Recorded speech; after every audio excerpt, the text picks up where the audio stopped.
This episode is sponsored by Verizon. Are you ready for your next assignment?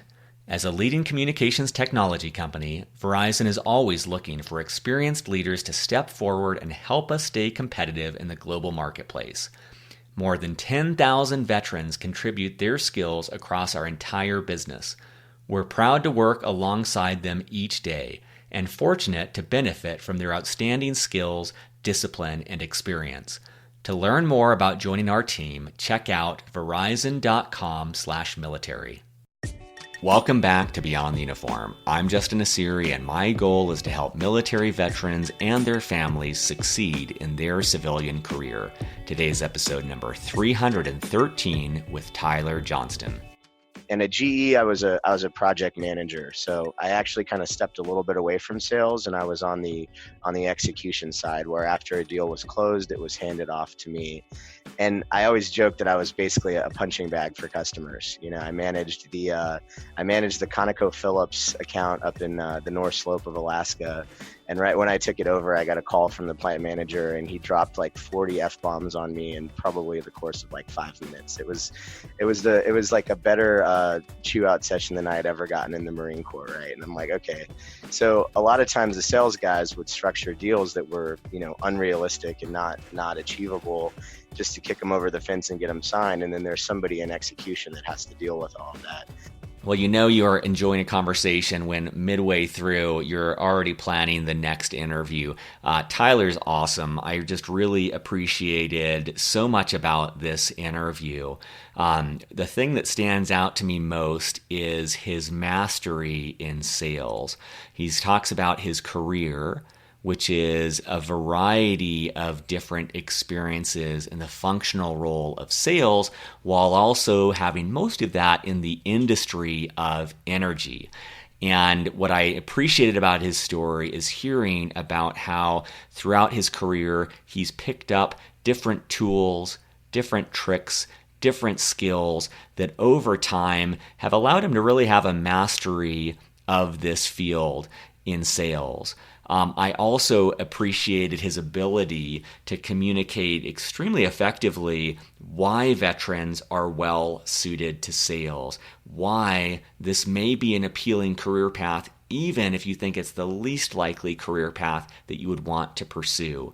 We talk about executive MBA, why he chose to pursue it, which is pretty unique for most guests that I have on the show, and a whole lot more.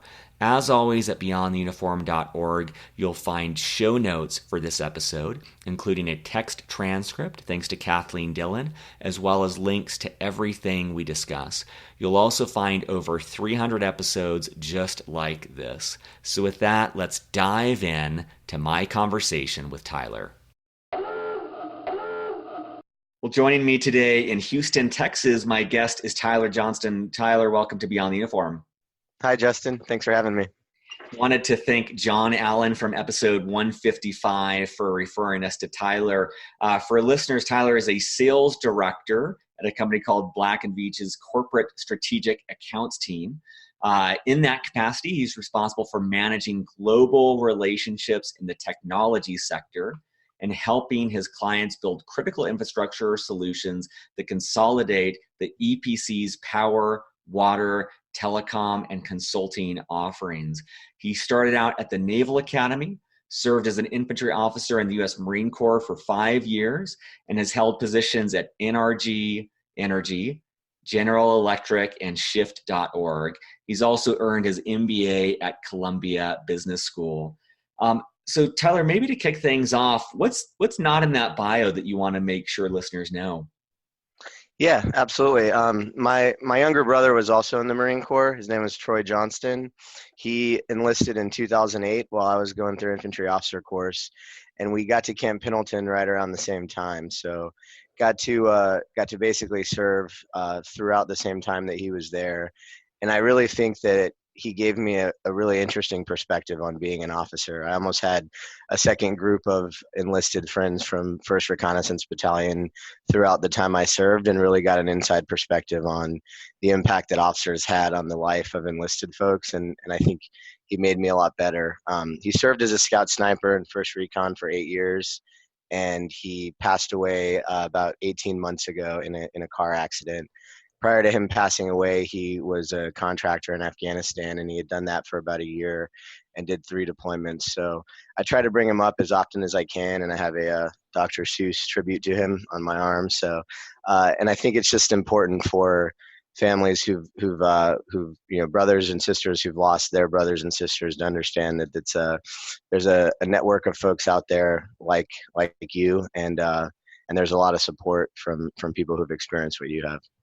I appreciate that. I appreciate your sharing that. I'm curious. I mean, I can't even, my brother was a year ahead of me at the Naval Academy. I can't even comprehend what that would be like to lose him. And I'm just wondering, for listeners who have lost someone in the service or in their family, like if you have any advice on grieving or on moving through that grief.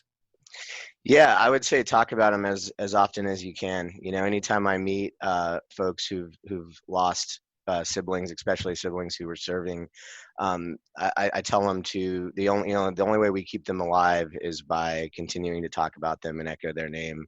The Travis Manion Foundation has been really supportive of my family and I through this experience, and I would say that there is a network of other advocates out there and folks to talk to. And ultimately, given that he was a sniper and a reconnaissance guy, I kind of look at it like I have some overwatch in any situation that I face. So I think that helps me get through it, as well as talking about him. And then find reasons to bring him up. I forced my mom to get his name tattooed on her forearm as well, which was her first tattoo, and it causes her to talk about him every day. So I think that's a pretty solid way to keep him alive.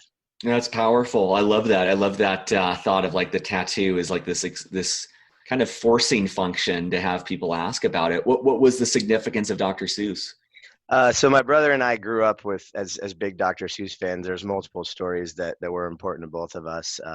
When he joined the Marine Corps, I gave him "Oh, the Places You'll Go" with a passage written to him about how well he was going to do, and I found that in his nightstand after we were cleaning his stuff out. But the one on my arm is called "I Had Trouble Getting to Sala Salute," which was another story that we liked. And my brother was a pretty big tattoo aficionado. He had I used to tell him he looked like the inside of a bathroom stall at 29 Palms, but he had American on his chest. He had George Washington on one leg and Chewbacca on another leg. So it was kind of part of his personality, and tried to keep him alive in that regard. That's awesome. I appreciate that. Well, maybe to start, because there's so many different ways to go with your career, but let's maybe start fast forwarding to right now. If you bumped into another Marine on the streets of Houston and they said, Tyler, what do you do for a living? How do you answer that these days? I typically would say something to the effect of I get to hang out with people and entertain them for a living, and then I get to go into my internal organization and grab people that are smarter than me and pull them into conversations when it makes sense. So if you had told me that was a job that I could get paid for when I was in the Marine Corps, I wouldn't have believed you, but it absolutely is. So I'm super conscious right now about profanity because I have to mark on iTunes if I cuss, and then it makes the show explicit. But I want to say fan effing tastic. That's such an awesome description, because I'm going into this. I think a lot of what we're going to talk about is sales, and I hope listeners observe how you just explain that is not what I think of for sales. Like, you're talking about entertaining people, you're talking about captivating them and getting their attention, which might be a surprise to many listeners who have preconceived notions about what sales is. Yeah, absolutely. And I had those same preconceived notions when I was getting out. I was ultimately a history major from the Naval Academy and an infantry officer. So I looked at the career opportunities that were available to me, and I kind of saw them as limited.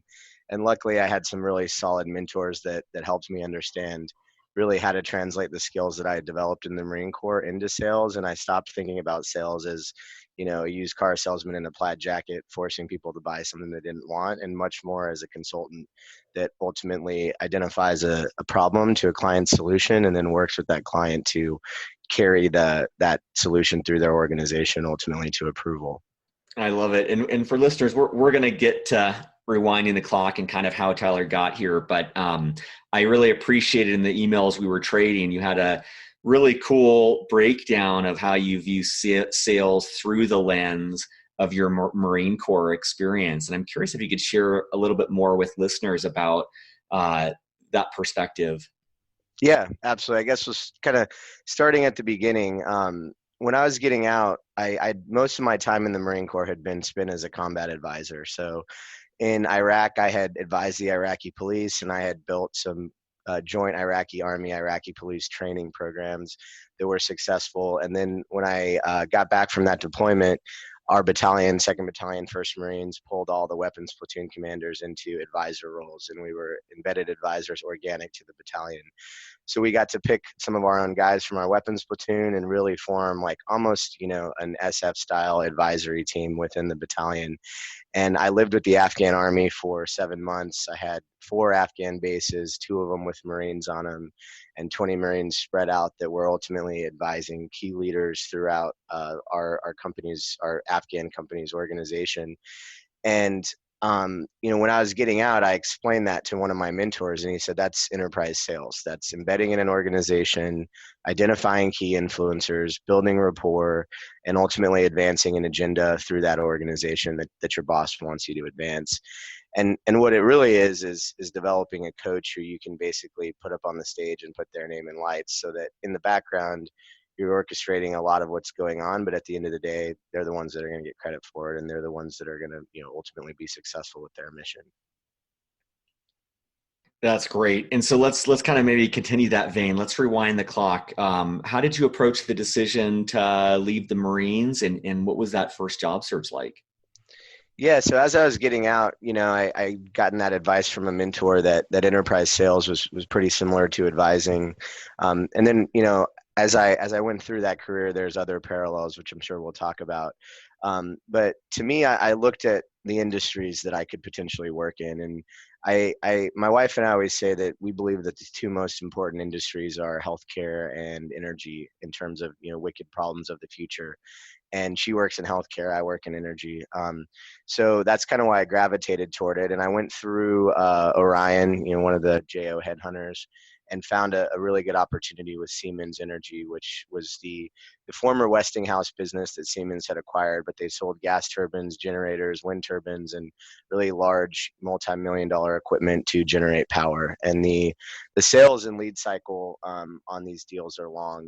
It's like 2 years in order to execute a deal sometimes. So got to rotate through different parts of the business at Siemens and really learn from a lot of really accomplished and professional older sales men and women, and spend a lot of time out in the field with them, riding in cars, getting windshield time, and understanding how these accounts could be managed. And as I went through that program, I really started to see a lot of parallels between what I'd done in the Marine Corps and how I could build a successful career in sales. That's great. It strikes me, and we'll delve more into your history, but correct me if I'm wrong. It kind of strikes me that you put some stakes in the ground, and I love that it was values based in that conversation with your wife. Like, these are values we have around healthcare, around energy, about solving problems that are going to affect people. It seems like that extends your mission from the military. It gives you purpose. But I love that you kind of put this stake in the ground around energy as an industry, and then it seems like you kind of put a stake in the ground around sales as the functional role where you were going to gain expertise. And I'm just kind of projecting here, but I'm jealous of how it seems like you've built a career around cultivating that industry, for the most part, that industry and that skill set. Yeah. I mean, for me, it was I really wanted to start out by going to a large name in the space, in the power generation space, and there's only 3 or 4 of them out there in the world: Siemens, General Electric, a couple others. So I wanted, and I think that was valuable in my transition, because a big, large organization created a lot of structure that was similar to the military. And it made it like, had I gone to a startup right out of the military, it probably would have kind of made my head spin, So I needed that longer transition period in order to understand kind of the way that these deals are structured and the way that these relationships are managed. But as I spent more time at Siemens and ultimately GE and then NRG, I've really seen this trend toward distributed energy solutions growing in the market. So, if you think about power generation, back to the beginning, it's always been these large centralized power plants with transmission lines that push power out into the communities. And as technology has increased with solar and with wind, you're starting to see a distribution of the energy assets and a redefining of the grid. So, and that conversation is being driven mainly by large commercial and industrial users who spend a lot of money on power and have a lot of weight to throw around in these markets. So for me, I identified early on that being able to manage relationships and, more importantly, navigate these large CNI clients would be a really valuable skill to cultivate as I developed a sales career. And what's CNI? Commercial and industrial. Okay. So it's just large energy users that are commercial clients. So, there's different sectors that CNI clients can fall into, like technology, which would be the large, big five technology companies that have a lot of data centers and a lot of energy consumption. And there's also, industrial clients that have some type of electricity heavy process that they're running. That's great. And I have a couple other questions, but could you kind of continue from Siemens and talk about the experience you had in the energy space? And one of the things I'm trying to drive at here that I thought was interesting about your story, and you shared this with us. You've had experience with equipment manufacturers, with power providers, and with project developers. I don't know a ton about the space, but it seems like these are important components of the industry. So I'd love for you to kind of zoom in a little bit for listeners and share with them kind of the career arc leading to where you are today. Yeah, absolutely.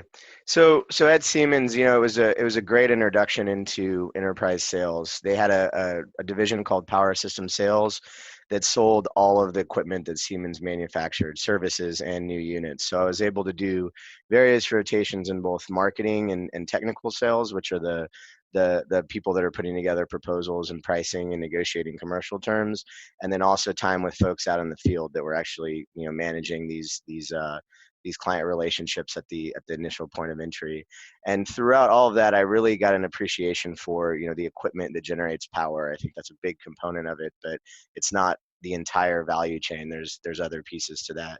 So I had done 4 rotations at Siemens, and at the end, that program was out of Orlando, but I had rotated out to Houston in one of their businesses. And my wife got into grad school, and we really wanted to settle somewhere. We'd moved a handful of times throughout my time in the Marine Corps, so we decided to just put down roots in Houston. And I went to General Electric and was able to get a role there after I'd done the rotational program at Siemens.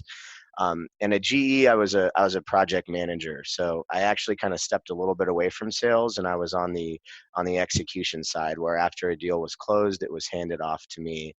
And I always joked that I was basically a punching bag for customers. I managed the ConocoPhillips account up in the North Slope of Alaska, and right when I took it over, I got a call from the plant manager, and he dropped like 40 F-bombs on me in probably the course of like 5 minutes. It was like a better chew out session than I had ever gotten in the Marine Corps, right? And I'm like, okay. So a lot of times the sales guys would structure deals that were unrealistic and not achievable, just to kick them over the fence and get them signed. And then there's somebody in execution that has to deal with all of that. So for 2 years at GE, I managed gas turbine overhauls and repairs in both the Gulf Coast of the United States and up in Alaska. So there's GE equipment on these sites that was being used in a power generation capacity at an oil and gas site, or running a compressor to either move fluid or enhance oil recovery, or whatever application. And my job was to basically plan for the maintenance of these gas turbines. A gas turbine is much like a pit stop in NASCAR, in terms of you have these scheduled outages that you bring it down for in order to do routine maintenance. And then there's also forced outages where something breaks, this machine isn't running, the company's losing millions of dollars a day, and it's on the service provider to get it back up and running. So I learned a lot about just structuring projects, managing client relationships on the execution side, and really being in a foxhole with some of my clients and helping them achieve their goals, and built some great relationships. The other aspect of that role, we had GE Oil and Gas's initial foray into the oil and gas space was through the acquisition of a company called Nuovo Pignone in Florence, Italy. So our headquarters was in Florence, and a ton of our engineering resources and support were in Florence.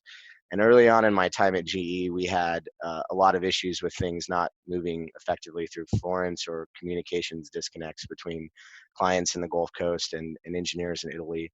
So early on, I kind of saw this as an opportunity that was very similar to what I did as an advisor. And I convinced my first boss to give me budget to go over there for a couple weeks and just meet all these people. And I spent a ton of time hanging out with Italian engineers, long lunches, going out at night, really building relationships to where when I came back to the shop, I was able to make projects move very quickly by calling someone's cell phone. And it worked so well that my boss agreed to send me there like essentially quarterly for the rest of the time I was at GE. So got to spend a lot of time in Florence, but really kind of managing relationships internally with the organization and externally with our clients. So I felt like that was really kind of the first place where I saw that it's very similar to being an advisor. And I would say to anyone that has any combat advisory experience, like the parallels to sales are scary, and I'm sure there's more that we'll talk about. But I really kind of got an appreciation for the execution side of the value chain there at GE. While I was at GE, I also did Ooh, an let me just pause you there because there's too much good stuff here. We got to unpack this. yeah. I love. First of all, you're talking about this tension, which I've done a lot of sales and startups, and I've run a company. I've also done the customer support, and the way that I've experienced it is this tension between salespeople who are doing what they're supposed to do, which is bringing in revenue, doing whatever it takes to keep the lights on and generate money. And then customer support, where they're really trying to keep customers happy. And very often, I don't think this is unique for you, very often they're having to clean up the mess of a salesperson who overpromised or maybe did whatever it took to close the deal, because that's how they're incentivized. And so I was wondering, because you go back into sales eventually, how did that experience at GE change how you show up as a salesperson, or did it? Yeah, I mean, I think what it really taught me to do is build internal resources and assets in the organization, and include and think about the life cycle of a deal, and include all of those potential stakeholders, not only up to deal signature, but more importantly to deal execution. So, another parallel, and I think the best lesson I took from the Marine Corps is this concept of what I call a social chameleon. So a young infantry officer has the ability to, fill sandbags with his Marines and be in the dirt with them, and then potentially 2 hours later be briefing a flag officer on ultimately using your resources and assets to accomplish a mission, right? So you have to be able to transition very quickly between these two different worlds, and you've got to be able to build rapport in both. And I think working in a manufacturing facility at GE really solidified that for me. So, I was not in charge of anyone in the manufacturing facility. I was essentially an individual contributor that owned projects and financials on these projects, but I had to work with these folks within the facility. And very early on, I had a forced outage that happened at Exxon, where we had like 10 days to turn a rotor and get it back to them. And they were losing like $1 million a day in this process, that the turbine was down. And I went in on a Saturday at like 8 o'clock in the morning and brought in donuts and went and just hung out with the guys in the rotor cell while they were working on my turbine. And then after that, and it was not a huge commitment of my time, and not nearly as hard as some of the things I had to do in the Marine Corps.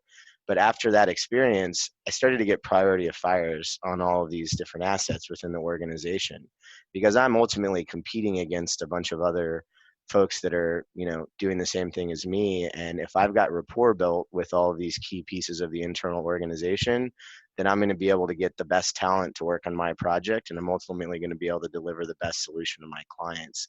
So I think that's really what working on the execution side taught me.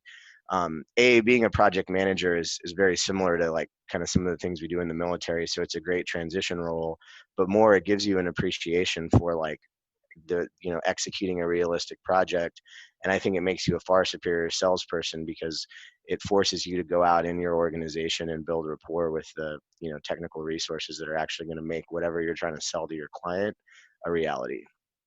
That's great. And just two things I'll call out for listeners that I'm sure is abundantly clear, but I just want to point it out anyways. I love, it seems like this thread throughout your story in both the military and outside is the importance of relationship, of cultivating those quality relationships and seeing in different ways already how that paid off in terms of your performance. And I think that will appeal to listeners because I think most of us in the military prize ourselves on the ability to work with a diverse group of people and kind of forge relationships quickly. I also love, it sounds like you took a lot of initiative after you'd been at GE, you've kind of proved yourself. You went to your boss with this idea of traveling and having a budget and going over to Italy and forging these relationships. And I love that. I just love that example of kind of taking a risk, showing some ownership, throwing out something new. And it seems like that also paid off in terms of the company and for yourself of establishing relationships that would make everything incrementally easier. And I just wanted, before we kind of unpause and continue the story from there, could you give listeners a sense of lifestyle at Siemens and GE in terms of kind of like hours per week, travel, and just any other the qualitative tidbits to give them a sense of what it would be like to work at one of those organizations in the capacity that you worked? Yeah, I'd say like the project management role is, more of a typical 9 to 5 job because you're, working on the schedule of the internal organization. But when you get into a business development or sales role, a lot of that happens on the nights and weekends. So it's a very like non-traditional working schedule. You may have a couple of days where you're in the office and you're just kind of doing all your administrative tasks and laying out your plan for the next couple of weeks. But then you're in multiple cities on airplanes and scheduling meetings with your clients. I truly believe that the most effective sales guys that I've been humbled enough to get to learn from are folks who are in front of their clients all the time. So when I was at NRG, I traveled at least probably 3 weeks a month. I spent a lot of time in airplanes, and I've been doing that since I've been at Black and Veatch, because there's still no, regardless of how technology enabled our society becomes, there's still no substitute for just going and spending time with another human being, whether it's for dinner or to go entertain them at an event, or even just, I've flown to cities to literally grab a coffee for one day and then come back. But that has ultimately made a difference on some of these deals. So for anyone thinking about going into sales, like, it's not like the, McKinsey or investment banking lifestyle where you're working like 80 or 100-hour weeks and it's brutal travel when you're at a client site for 4 days, but you're probably going to be traveling at least every week or every other week, depending on, the size of the organization, your budget, and ultimately what you're trying to accomplish. On the other side, I would say at a startup, it's probably a little different because budget is more of a constraint early on while you're trying to prove a concept and raise money. So it really depends on the size of the organization you're going to, but I truly believe there's no substitute for face time with your clients and the organizations you're selling to. That's fantastic. I love that. And are you an extrovert? Yeah, Okay. absolutely. I mean, my wife's an introvert and I'm an extrovert. So I think we balance each other really well. She pulls me back in and forces me to stay in some nights and actually sit with my own thoughts. And I'm the opposite. I'm constantly going and I've always got to be out meeting with someone or talking to someone. So yes. And I hope for listeners, I'm sure there are very successful salespeople who are. I am definitely an introvert.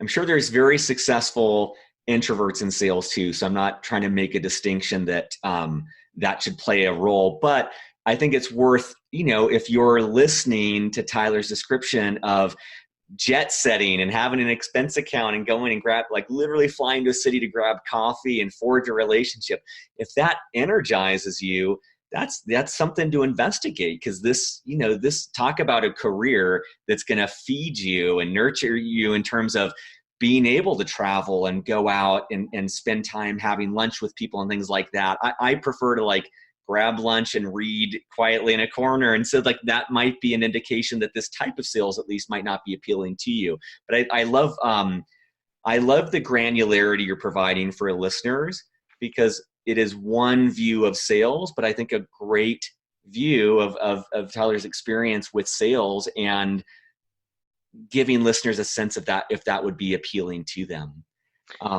Yeah. And I would add there too. I mean, in my experience of what I've seen, there's two really effective type of sellers, and neither one of them is better than the other. And some guys who are the unicorn are able to kind of combine these two areas, and it's something I strive for, but fall short of often. The first type of seller that's really good is someone who's extremely detail, process organized, and oriented. And these people have the ability to keep track of every interaction down to the T that happens with a client. They're usually extremely disciplined. They sleep 9 or 10 hours a night, and they're just they're like machines. And there's another side which I probably lean more toward, who are just really good with relationships. You can drop them into any client's situation with an objective, and they're able to build rapport and ultimately advance to the next stage. And those folks typically need a little bit more administrative support, or it's hard to pull out of that and deep dive and do the analytical work that you have to do in order to structure your strategy and your approach. So that's definitely an area that I've constantly been working to develop. But to say that only extroverts do well in sales, I don't think is the case. I think that there is absolutely a place for people who are extremely process detail oriented, like I don't know, a nuclear submariner, for instance, would be an example, right? Who's someone who is so ingrained in understands a process so well that they can ultimately adapt it, to be successful in sales. I think there's a lot of value there as well. Awesome. So I love it. I'll get out of your way. I want you to be able to continue the story. But yeah, so you're at GE. Where does the story go from there? Yeah, so when I was at GE, like that project management lifestyle is rough. It's a lot of like it's a lot of fighting a lot of fires, and it wears you down. But it was absolutely essential for my growth. So I realized early on at GE that most of the senior leadership at the company had some type of background in finance. There was 200 officers at GE, and I think something like 70% of them had actually come up through this program that they have called corporate audit staff, which is an internal consultant it serves essentially as a firewall to the outside for the rest of the company. And I realized that it was as if I was doing a job that required me to speak Spanish, and I didn't really speak Spanish well, in terms of finances. That's how I thought about financial acumen. So I wanted to do an MBA, and I had a lot of friends and mentors, including some of your classmates here in Houston, who had helped me on this MBA path. And I talked to tons of veterans about it, and got a ton of support from the community. And ultimately, I said, I want to go to the best school that I can get into, and I want to leave Texas to do my MBA, because I don't want to be around a bunch of operations guys at oil and gas companies, because I feel like there's really no diversity of thought there. So I wanted to go to a place where I was challenged, where I was uncomfortable, and where no one looked or thought or talked like me. So I was fortunate enough to get into Columbia in their executive program, and even more fortunate to get GE to allow me to pursue this. And so I flew every other Friday or every other Thursday for 2 years. It was like 52 trips in total to New York. Crashed on my roommate from undergrad's couch, who was in the full-time program. He was a fellow Navy nuke. And so while he was going through the full-time program, I had a cot in his living room that I slept on, and pursued the executive program. And I would say that, you know, the first couple months there, I was way over my skis. It was like, I always say, if you're the smartest person in the room, then you need to go find another room. And I was definitely not the smartest person in the room. And I was just like, what did I get myself into? But ultimately, I built some relationships at Columbia that are even closer than some of the ones I have from the Marine Corps. And I have a ton of really good friends in New York. And I think that MBA really gave me the ability to think about problems from a financial standpoint and develop financial acumen. And I had a strategy teacher at Columbia. He used to always say, or he told us, if you take one thing from my class, I want it to be this: from the time you wake up in the morning and begin to interact with the outside world to the time you go to bed, something's being sold to you. And that's okay. But the faster that you can dissect the value chain and understand where all of understand where all of the benefits are in this sales process, the faster you can, or the better the business decisions you'll be able to make, and ultimately the better you'll do in whatever you pursue. And I firmly believe that was like probably the best thing I took away from Columbia. Is not only did it give me the credibility to speak this financial language I needed, but it also helped me very quickly analyze situations, break down the economic model, see where all the value drivers are, and ultimately identify opportunities for arbitrage. I just two things I'll call out quickly for listeners. So You're a pretty big contrast to my experience. Navy, I went Navy directly to business school. You had industry experience and then got your executive MBA. What I'm appreciating it is the clarity you're bringing to the decision, where you realized with very specific accuracy, like I need to know better finance to excel at my job. I need diversity of opinions. I'm around a bunch of operational people. I need to get out of that. So I hope listeners appreciate the crispness of your thinking of what you need versus, for me, it was literally like, hey, I enjoy managing people in the Navy. If I want to do that in the business world, I should go to business school. So I think that there is a certain amount of clarity that comes from obtaining knowledge, which you were able to do by getting your feet wet in a couple of different companies and understanding what you enjoyed and where you needed support.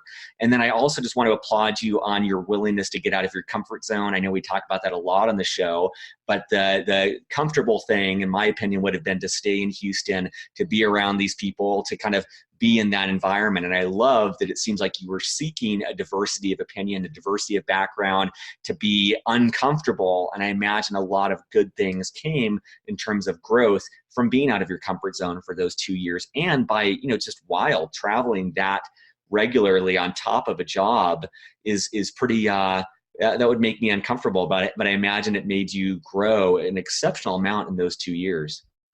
Yeah. So my roommate in Columbia or in New York actually went investment banking, and he worked in J.P. Morgan's M&A group, in their energy banking group. And so I was with him throughout his summer, where he'd come in at 2 or 3 in the morning from getting off of work, and they were going easy on the interns during the summer.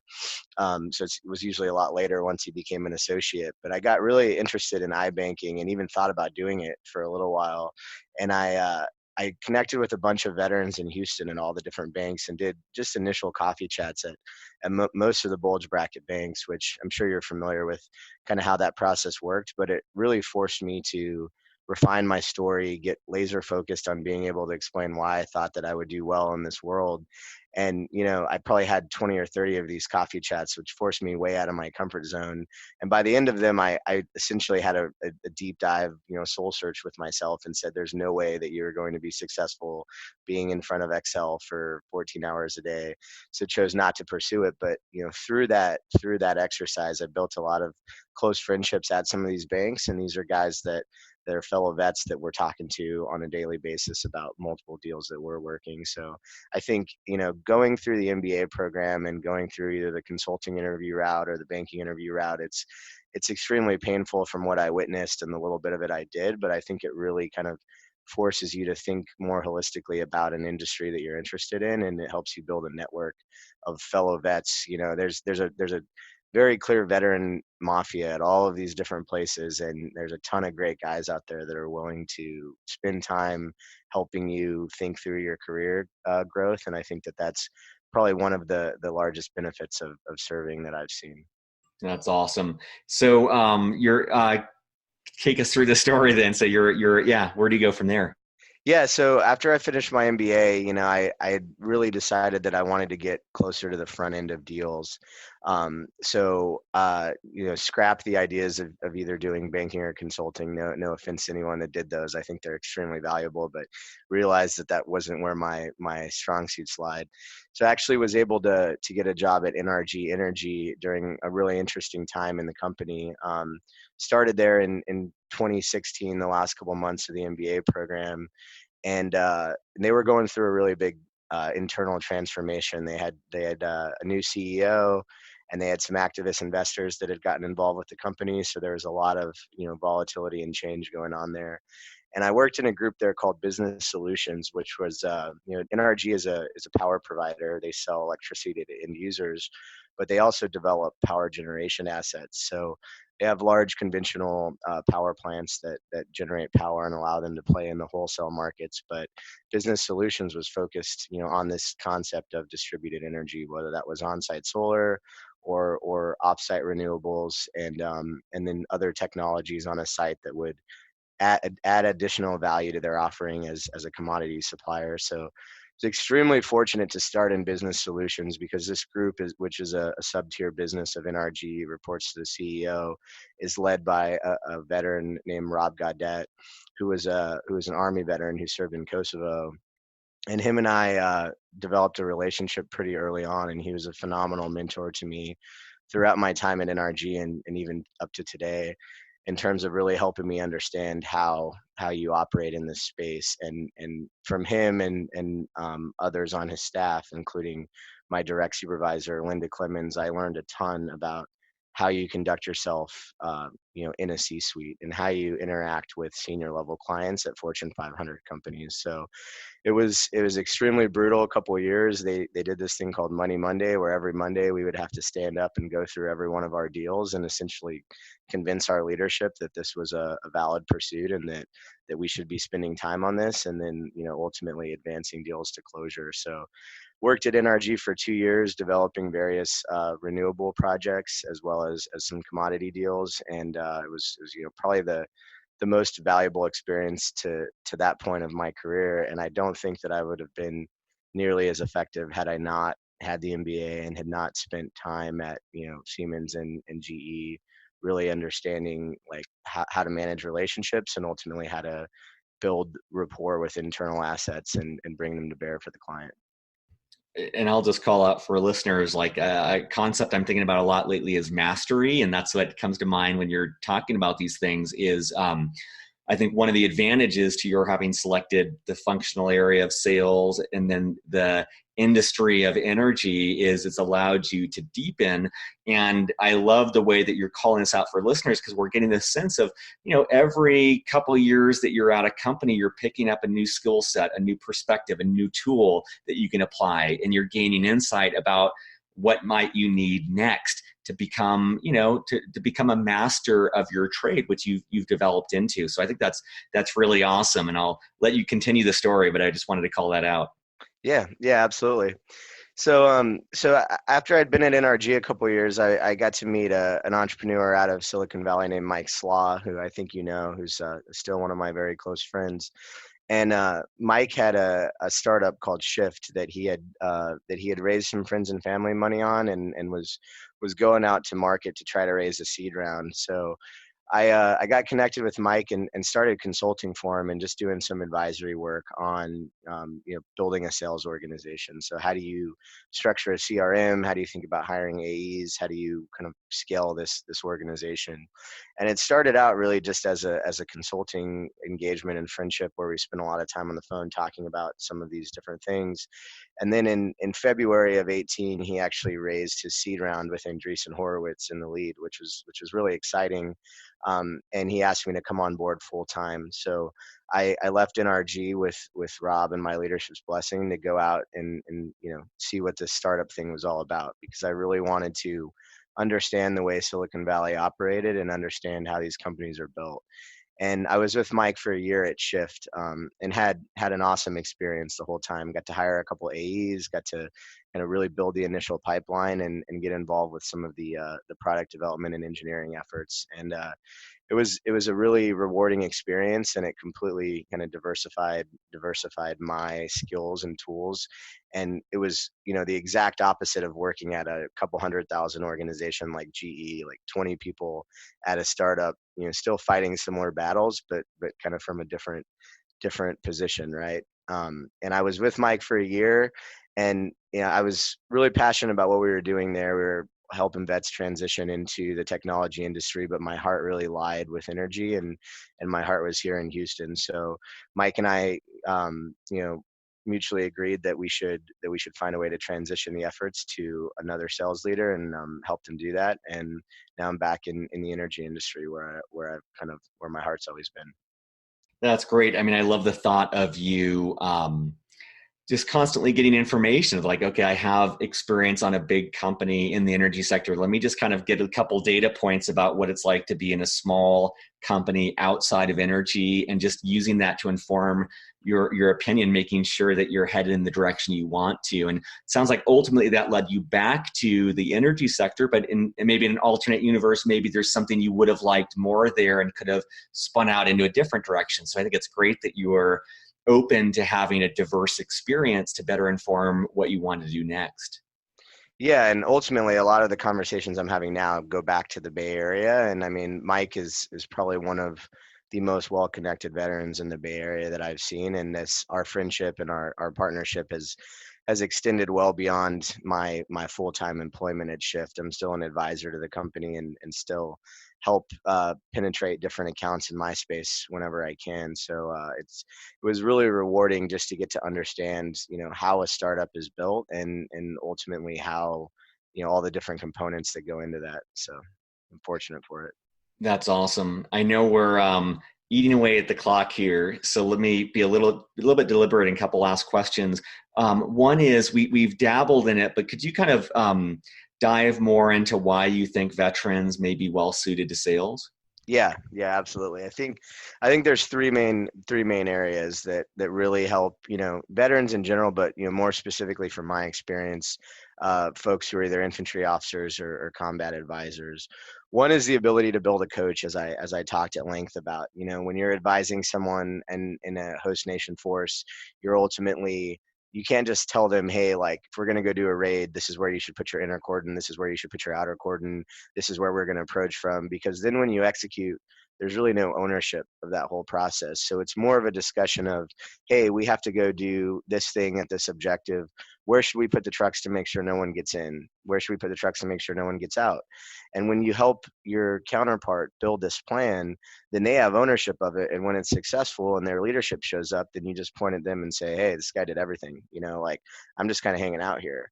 And I've experienced that exact same thing as you drive a large, multi-million-dollar enterprise deal through an organization. Is you are not the best suited person to navigate that organization. Someone inside is. So it's important to identify someone who stands a lot to benefit from your solution being implemented, develop a very close relationship and friendship with them, because you're going to have some hard conversations. You're going to have to, get in the fire with them, and then ultimately help them push that through their organization. And that is, I think, one of the main things I took away from being an advisor, and it's a direct parallel into sales. The second is mission planning. So in the Marine Corps, we use a process called OSMEAC, which stands for Orientation, Situation, Mission, Execution, Admin, Logistics, Command, and Signal. But it's really a way to map out, any objective or initiative you're pursuing as an infantry officer. So I started using that early on in the civilian world at the advice of some other Marine officers who had come before me. The exact same format, the exact same planning process. And when you start talking about main efforts and phase lines and coordinating instructions, like it's a really good way to structure a sales approach, but B, it's usually well received by civilian leadership, because it helps, really kind of map out your objectives, and you can adapt a lot of these planning tools for what you're trying to do in the space. And then lastly, I've kind of touched on this a couple times, but it's really this concept of combined arms. As an infantry officer, you're given some type of support in the accomplishment of your mission. That might be air support, that might be artillery, that might be mortars. And your job as a platoon commander is to synthesize those support resources and to the right timing and the right effect to ultimately achieve max impact on the enemy, so that when you get to the objective, like, none of your guys are hurt, right? So I looked at sales very similarly, where it says, hey, like at NRG, there is often questions that came up about rec trading, which I was in no way a subject matter expert in rec trading, but I had developed a relationship with one of our best rec traders. And every time that conversation came up, I said, hold on, let me pull this guy in. And I think most important is when one of those support assets enables a deal, singing their success story to the whole organization and making sure their leadership and everyone else knows that they were pivotal to this thing happening. And I think that's really kind of what ties everything together from what I learned as an infantry officer and into sales today. Is it's the ability to know the inside of your organization so well and have a rapport built there. And that's what I've been spending my first 3 months at Black and Veatch doing, is building internal relationships, so that when you have to bring these assets to bear for your client, you can do it in a way that ultimately achieves their objective. I hadn't viewed sales before as that connective tissue. Like I usually think of that as like a product manager who kind of sits between and coordinates. But I love this. First of all, I love the military lens you apply to sales. I think it's exceptional. But I love this thought of like you being kind of the connector and needing to know external and internal stakeholders to make things happen. I think that's really incredible.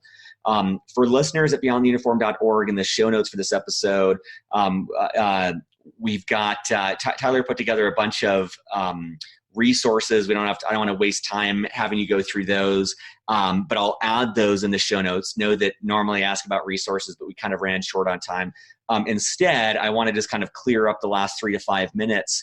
I know we intended to talk about a lot of stuff, and you've got so much knowledge, we kind of didn't get to everything. I want to free up the last 3 to 5 minutes to let you take the conversation wherever you'd like. Like, what have we not covered that you'd like to share, or what would you like to reiterate for listeners before we wrap up? Yeah, I think I would tell every veteran that's listening to think about your service and your experiences in service as an advantage. When you're thinking about your career search, oftentimes folks kind of feel like this transition is really hard and scary, and I don't really have any directly transferable skills, especially if I'm an infantry officer / history major. Like, how am I going to work in the business world, right?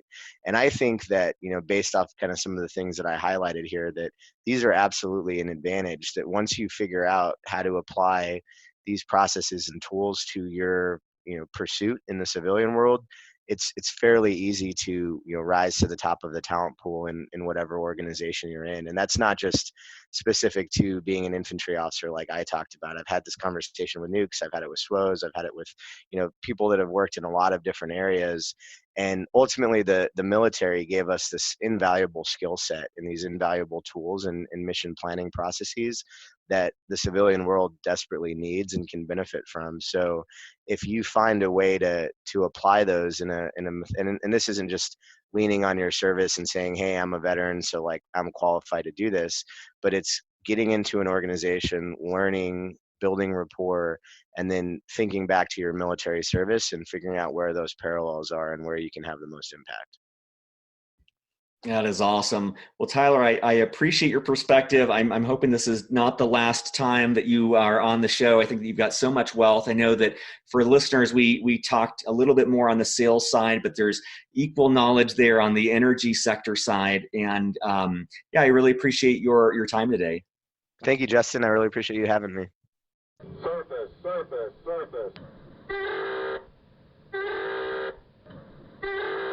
Thank you so much for listening. I hope you enjoyed this episode. Quick couple admin points. We release brand new episodes every single Monday and Thursday. Those are usually recorded about a month or so before they go live. Every Monday and Thursday, we have an interview, usually almost always with a military veteran about their civilian career. More and more, we're starting to add in experts who may not be veterans, but may have some expertise that will help the military veteran community. Saturdays, I typically post more of a behind the scenes episode, which is a free form format. I try to use what I'm calling a mullet format. And by that, I mean business up front, party in the back, talking through admin points, professional topics related to the podcast. It might be a conversation I had that week. It might have been an interview I had that week, but just trying to share things that are top of mind that may help you, and more of a free form, straight from the heart format. And then the party in the back is the personal side of things, just kind of more free flowing thoughts on life, on improving oneself, just kind of whatever's going on in life, and trying to be authentic and honest about those things as well. Special thanks. We have an all volunteer army of people behind Beyond the Uniform making this possible. We do this on our lunch breaks, on our evenings, on our weekends, because we love the military community. We want to give back. We want to make a difference. We want that as part of the purpose in our life that we valued in the military. So special thanks to Steve Bain. Steve does pretty much everything. He helps secure guests. He does our newsletter. He keeps the reels rolling and keeps me sane. Kathleen Dillon, the first person to join our team. She writes text transcripts of every single episode. It's wild. She keeps up with 2 of these a week despite a demanding career and education right now. But those transcripts help us get more SEO value, helps her audience more. Andrew Woolridge is our data guru. He helps us understand the numbers, which is the easiest way for us to figure out how we can better support you, and adds kind of the data oversight for that. Rick Healy does all of our social media. He is gaining more and more of an audience for us by getting our videos, getting our podcasts out on social channels. The best way to stay in contact with us is if you go to beyondtheuniform.org, there is a newsletter. You'll have a little pop-up that comes up. You can put your email in. We email twice per month. We try to be respectful, but it is a great way to get appraised of upcoming events, upcoming interviews, promos where companies are giving discounts to Beyond the Uniform listeners, and more. This does cost money to put on. We are committed to not charging veterans directly, and the way that we kind of offset costs is through corporate sponsors. So if you know of a company that would like to get in front of a military audience and their families, that's one way that we can both add value to our members, but also offset the costs of Beyond the Uniform and give us a little bit of budget to start expanding what we're doing. So that's the best way you can help us. If that's not something that you can do, a positive review on iTunes is greatly appreciated. Have a wonderful week. We will be back Monday, Thursday, and Saturday with more interviews. And keep up the listening. Take care.